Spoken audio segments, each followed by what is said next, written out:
Cette mère de famille en a fait l'expérience en septembre dernier. Percevoir le revenu de solidarité active peut parfois prendre du temps. Je n'avais pas forcément un conseiller en ligne ou en rendez-vous, donc j'ai dû attendre, tout simplement. Juste attendre, et 1 mois et demi après, on m'a attribué le RSA. Un délai pourtant inférieur à ce qu'un demandeur d'emploi doit attendre en moyenne, 155 jours. Pour simplifier les choses, Pôle emploi deviendra bientôt France Travail.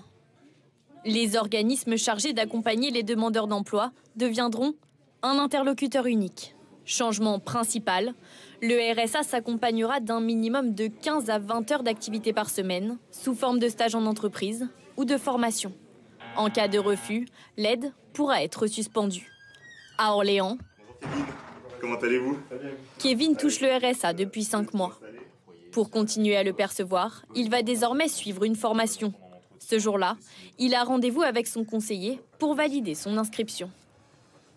L'idée, c'est de vous intégrer sur une formation préparation au métier de l'informatique. Est-ce que c'est OK pour vous ? Ouais, c'est OK.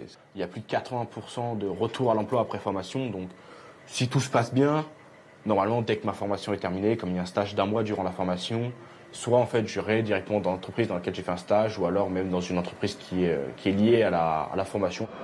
Le Loiret expérimente ce dispositif depuis 1 an. Et cela porte ses fruits. Un bénéficiaire sur 3 a retrouvé un emploi stable.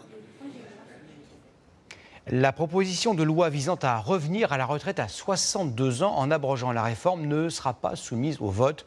La présidente de l'Assemblée nationale l'a annoncé aujourd'hui. Écoutez les réactions de Mathilde Panot, députée France Insoumise, qui a l'intention de déposer une motion de censure, et de Carl Olive, député Renaissance. Je pose la question de savoir si Mme Yaël Braun-Pivet est toujours apte à présider cette Assemblée.